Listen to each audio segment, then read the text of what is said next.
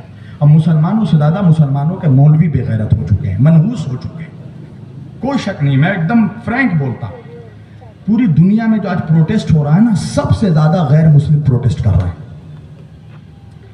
برطانیہ میں, انگلینڈ میں یہ اعلان کر دیا گیا کہ کوئی بھی اگر فلسطین کے سپورٹ میں احتجاج کرے گا تو 5 سال کی اس کو سزا دی جائے گی. آپ کو پتہ اس اعلان کے بعد کیا ہوا؟ سارا لنڈن سڑکوں پر اتر گیا. اٹھائیے میڈیا دیکھیے, سب سے زیادہ اس وقت پروٹیسٹ ہو رہا ہے تو یورپین کنٹریز میں ہو رہا ہے. پورا نیو یارک کے عوام اس وقت سڑکوں پر اترے ہوئے ہیں. لندن, جرمنی, جہاں روکا جا رہا ہے, جہاں پولیس فائرنگ کر رہی ہے, جہاں آنسو گیس چھوڑے جا رہے ہیں, مگر وہاں پر لوگ سڑکوں پہ نکل آئے ہیں. مگر ہندوستان میں دیکھنے کوئی نظر نہیں آ رہا ہے. کہاں اللہ جانے سوئے ہوئے ہیں مسلمان, اللہ جانے. حالانکہ ہمارے ابھی پردھان منتری جی نے بھی کہا ہے کہ ہم فلسطین کے ساتھ کھڑے ہیں, مگر اللہ جانے مسلمانوں کو کس بات کا ڈر ہے. ایک بات یاد رکھو گے, جو ظلم کا تماشا دیکھتا ہے وہ خود کبھی نہ کبھی ظلم کا شکار ہوتا ہے. آج ان پر ظلم ہو رہا ہے, تم تماشا دیکھ رہے ہو نا ٹی وی پہ, میڈیا میں. کل جب تم پر ظلم ہوگا تو دنیا ایسے ہی تماشا دیکھے گی. کربلا سے ہمیں ایک درس ملا ہے. درس کیا ہے پتا؟ تم ذرا سوچنا کربلا میں کیا ہوا. امام حسین 72 لوگوں کو لے کر, امام حسین کے ساتھ کتنے لوگ تھے؟ 72, اور 72 میں سارے جوان نہیں تھے, سارے سپاہی نہیں تھے, سولجر نہیں تھے. ان 72 میں 6 مہینے کے بچے بھی تھے, 6 مہینے کا بچہ بھی تھا, 4 سال کا بچہ بھی تھا, 6 سال کا بچہ بھی تھا, 7 سال کا بچہ بھی تھا, 3 سال کا بچہ بھی تھا, 13 سال کے قاسم بھی تھے, 18 سال کا نوجوان بھی تھا, 32 سال کے حضرت عباس بھی تھے, اور 80 سال کے حضرت حبیب جیسا بوڑھا بھی تھا. مسلم ابن اوسیجہ جیسے بوڑھے بھی تھے. ان سبوں کو ملا کر 72 تھے. آپ لوگوں نے تو حضرت علی اصغر کا نام سنا ہی ہے, 6 مہینے کا بچہ جس کے گلے پہ تیر مارا گیا, امام حسین کے اس بچے کے گلے میں 6 مہینے کا بچہ. اصل میں یہ میٹر اسلام کا نہیں, یہ تو انسانیت ختم ہو گئی ہے نا. 6 مہینے کے بچے کا کیا قصور ہے, اس کے گلے پہ تیر مارا گیا. جب امام حسین کی شہادت ہوئی, جہاں تک کہ مسلمانوں نے کیا کیا, تو کچھ ابھی فلسطین میں تو ابھی لاشیں ہیں, مگر لاشوں کے اوپر میں ٹینک نہیں چلایا جا رہا ہے. مگر کربلا میں جب نبی کے نواسوں کے لاشیں پڑے تھے, جسم کے جب امام حسین کا لاش مبارک پڑی ہوئی تھی, تو ان کے لاش کے اوپر سے گھوڑے دوڑائے گئے. اور گھوڑے دوڑانے والے کون؟ مسلمان, جو نبی کا کلمہ پڑھنے والے تھے. یہاں تو پھر بھی یہودی ہیں, وہ تو مسلمان نبی کے بچوں کو مار رہے تھے. تو جب تم نبی کے بچوں پر رحم نہیں کرو گے تو اللہ تم پر کیسے رحم کرے گا؟ کبھی سوچنا اس بات کو. لاشوں کے اوپر سے گھوڑے دوڑائے گئے. امام حسین کے اکیلے کے لاش کے اوپر سے 22,000 گھوڑے, امام حسین کے بچوں کے لاشوں کے اوپر سے گھوڑے دوڑائے گئے. علی اصغر کا تو نام سب نے سنا ہے, 6 مہینے کا بچہ جس کے گلے پہ تیر مارا گیا تھا. جب کربلا کا واقعہ ہو گیا اور تمام سروں کو نیزوں پر اٹھایا گیا, یہاں تک کہ امام حسین نے اپنے بچے علی اصغر کی لاش دفن کر دی تھی, تو حضرت علی اصغر کی لاش کو زمین سے نکال کر ان کے سر کو کاٹا گیا تھا, بچے کے سر کو, اور نیزے پر اٹھایا گیا تھا. 72 سر نیزے پر. اور جب اس سروں کو لے کر کوفے سے جایا جا رہا تھا, تو ایک بڑھیا, ایک ضعیفہ کی نظر پڑی. تو اس ضعیفہ نے سنان ملعون سے پوچھا, سنان ابن انس ابن مالک سے, کہ یہ جو کٹے ہوئے سر ہیں کس جرم میں ان کے سروں کو کاٹا گیا؟ تو اس لعنتی نے کہا کہ یہ لوگ نماز نہیں پڑھتے تھے, یہ بے نمازی تھے. تو اس بڑھیا نے کہا کہ جھوٹ نہ بول, ان کے پیشانیوں پر سجدوں کے نشان بتاتے ہیں کہ یہ نمازی تھے. تو سنان کہنے لگا کہ یہ لوگ باغی تھے, خلیفہ کے خلاف بغاوت کی تھی. تو اس ضعیفہ نے شہزادے علی اصغر کا سر دیکھا, 6 مہینے کے بچے کا سر, اور 6 مہینے کے بچے کے کٹے ہوئے سر کو دکھا کر کہا کہ کیا اس بچے نے بھی بغاوت کی تھی؟ کیا 6 مہینے کے بچے نے بھی بغاوت کی تھی؟ تو جناب علی اصغر کے بارے میں تو آپ لوگ سنتے رہتے. امام حسین کا 6 مہینے کا بچہ. ایک ایسا واقعہ سناتا ہوں جو شاید اب تک اس سے پہلے کسی نے نہیں سنایا ہوگا. کربلا میں امام حسن کا بھی 3 سال کا ایک بچہ تھا. امام حسن کے 13 سال کا بیٹا قاسم, وہ تو سب جانتے ہیں, جن کے لاش کو زندہ, ان کے لاش کے ٹکڑے جسم کے ٹکڑے ہو گئے تھے, گھوڑے دوڑا دیے گئے تھے, زندہ ان کے جسم پر ٹکڑے بکھر گئے تھے. امام حسین جب جناب قاسم کی لاش اٹھانے گئے, امام حسن کے بیٹے کا, اپنے بڑے بھائی کے بیٹے کا لاش اٹھانے گئے, تو لاش نظر نہیں آ رہا تھا. کہیں انگلیاں پڑی ہوئی تھیں, کہیں پسلی کی ہڈیاں پڑی ہوئی تھیں. امام حسین نے اپنی ابا بچھا دی تھی زمین پر, اور ابا میں انگلیوں کو, ہڈیوں کو, جسم کے ٹکڑوں کو جمع کر کر ایک گٹھری بنائی تھی, اور وہ گٹھری لے کر امام حسین آئے تھے خیمے کے قریب. تو جب ان کی ماں ام فروہ نے یہ منظر دیکھا, تو دیکھنے کے بعد ایک جملہ کہا تھا, آقا میرا بیٹا اتنا چھوٹا تو نہیں تھا کہ ایک گٹھری میں آ جائے. تو قاسم کا نام تو آپ نے سنا ہے, مگر امام حسن کا 3 سال کا ایک اور بیٹا تھا جس کا نام تھا عبداللہ ابن حسن. آپ کو پتا ہے آخری وقت جب شمر لعنتی امام حسین کے سینے پر چڑھ کر امام حسین کے گلے کو جب ذبح کرنے جا رہا تھا, کاٹنے جا رہا تھا, اس گلے پہ چھری چلانے جا رہا تھا جس گلے کو رسول اللہ چومتے تھے, تو جب امام حسن کے اس بچے نے, 3 سال کے بچے نے, عبداللہ نے جب دیکھا کہ چچا کے گلے پہ چھری چلنے جا رہی ہے, تو اس بچے نے جا کر اپنے چچا کے گلے پر, امام حسین کے گلے پر دونوں ہاتھ رکھ دیے. اور جب دونوں ہاتھ رکھے تو شمر نے تلوار جب ماری تو بچے کے دونوں ہاتھ کاٹ دیے. بچہ تڑپ تڑپ کر مر گیا. تو کربلا یاد آ گئی فلسطین کو دیکھ کر کہ فلسطین میں آج یہ حال ہو رہا ہے مسلمانوں کا. اس کے ذمہ دار تم ہو, اپنے یہ سب, ہم سب ہیں اس کے ذمہ دار. 58 مسلم مملکت ہیں, 58 مسلم کنٹریز ہیں. قسم خدا کی 58 میں اگر 18 ملک بھی ایک ساتھ ہو جائے نا فلسطین کے ساتھ, تو کل ہمت نہیں ہوگی اسرائیل کی کہ امریکہ پر بمباری اور فلسطین پر بمباری کرے, 18 ملک بھی ایک ہو جائے. نہیں, کوئی مدد کر رہا ہے تو کون؟ وہی جس کو آپ لوگ رافضی کہتے ہیں, وہی جس کو اللہ جانے کتنی نفرتیں مسلمانوں کے دلوں میں جن کے لیے ڈالی جاتی, وہی ایران, وہی شیعہ. آج جو کچھ ہتھیار فلسطین کے پاس ہے اور حزب اللہ جو مدد کر رہی ہے, تو باقی تو سب صرف بھاشن دے رہے ہیں. ترکی کا جو صدر ہے اس سے بڑا دوغلا تو اس وقت کوئی ہے ہی نہیں. ترکی کو سب ارطغرل غازی جب سے آیا ہے سب سمجھتے ہیں کہ اردغان بھی ارطغرل غازی ہے. یہ صرف زبانی بھاشن دیتا ہے, صرف زبانی لیکچر, کچھ پریکٹیکلی نہیں. یہ جب سے بمباری ہو رہی ہے صرف زبان سے کہہ رہا ہے, کچھ نہیں کرتا. اور بلکہ ترکی نے تو ابھی حال فی الحال اسرائیل کی ایمبیسی کھولی ہے اپنے ملک میں. یہ تو کردوغلو جو ہے, کردوغلو تو یہی ہے. لوگ سمجھ رہے تھے بہت بڑا ہیرو ہے, اس سے بڑا کوئی دوغلا ہے ہی نہیں اس وقت پوری دنیا میں مسلمانوں میں. اگر کوئی واقعاً اگر کوئی مدد کر رہا ہے تو ایران کر رہا ہے. اب سوال یہ کہ ایران کیوں مدد کر رہا ہے؟ آپ ہم سے کہیں گے مولانا ایسا کیوں کہہ رہے ہیں آپ؟ پتہ ہے کیوں کہہ رہا ہوں؟ وجہ یہ ہے کہ فلسطین میں جو مسلمان مر رہے ہیں, حالانکہ یہ بات کرنی تو نہیں چاہیے مگر میں فیکٹ آپ کو بتا رہا ہوں. پتہ ہے ان لوگوں کا مسلک کیا ہے؟ آج کوئی مسلک پوچھ رہا ہے فلسطین کے مسلمان مرنے والے کون ہیں, شیعہ ہیں, سنی ہیں, بریلوی ہیں, کوئی مسلک پوچھ رہا نہیں. پر آپ کو معلوم ہے وہ کس مسلک کے ہیں؟ فلسطین کے 100% مسلمان سب سلفی ہیں, وہابی ہیں. وہاں ایک سنی تک نہیں ہے, سب سلفی ہیں. سلفی سمجھتے ہیں سلف, وہابی ہیں سب. وہاں کوئی ماتم کرنے والا نہ شیعہ ہے اور نہ مصطفیٰ جان رحمت پہ لاکھوں سلام پڑھنے والا کوئی بریلوی. وہاں سب کے سب سلفی ہیں. اور ان سلفیوں کی بھی مدد اگر کوئی کر رہا ہے تو ایران کر رہا ہے. کیوں بھائی؟ ایران کو چاہیے کہ ہاتھ اٹھا لے, کھینچ لے. شیعہ کیوں مدد کرے گا؟ وہابی کی, سلفی کی, سنی کی کیوں مدد کر رہا ہے بھائی؟ اور آج جو ہم لوگ بھی کر رہے ہیں تو اچھی بات ہے, کرنا چاہیے. میرے شہر کے بہت مولویوں نے بھی احتجاج کیا, مگر کبھی بعد میں ان سے اکیلے میں پوچھے گا کہ مولانا انہی نجدیوں کو تو دن رات آپ کافر بولتے رہتے ہیں, ان کے خلاف تقریر کرتے رہتے ہیں, تو آج کیوں درد ہو رہا ہے؟ یہ درد کیوں ہو رہا ہے پتہ ہے؟ اس لیے کہ یہ درد یہ اس لیے ہو رہا ہے کہ اللہ کے رسول کی حدیث ہے کہ مسلمان ایک جسم کی طرح ہے. اگر ایک حصے کو تکلیف پہنچتی ہے تو سارے جسم کو اس کا احساس ہوتا ہے. آج وہ حدیث صحیح ثابت ہو رہی ہے. کہیں نہ کہیں درد تو ہے دل میں, ان کے لاشوں کو دیکھ کر دل میں تکلیف تو ہو رہی ہے. اب کوئی نہیں سوچ رہا ہے کہ مرنے والا وہابی ہے یا بریلوی ہے یا شیعہ ہے یا سنی ہے. اب تو سب یہی سوچ رہے ہیں کہ نہیں, مرنے والا ہمارا مسلمان ہے, ہمارا بھائی ہے.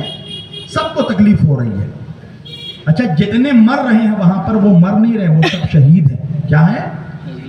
شہید ہیں. پتہ ہے کیوں؟ شہادت کس کو کہتے ہیں؟ اللہ اور رسول کی خاطر اگر کوئی موت آئے تو اس موت کو شہادت کہتے ہیں.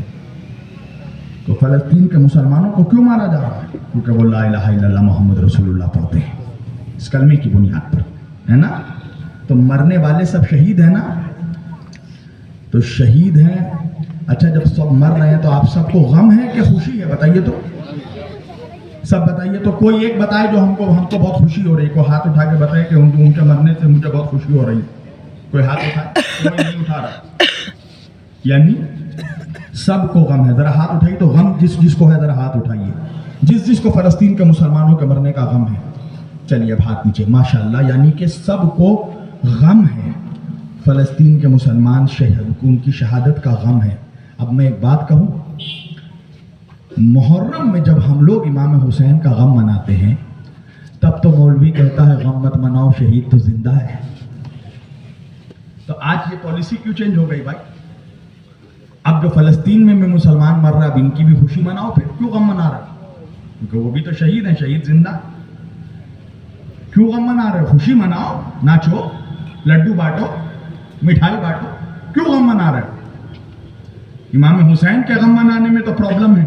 فوراً بھاشن دے دو گے ہم زندہ جاوید کا ماتم نہیں, امام حسین زندہ ہیں, ہم زندہ کا غم نہیں مناتے. تو آج فلسطین کے مسلمانوں کا غم کیوں منا رہے؟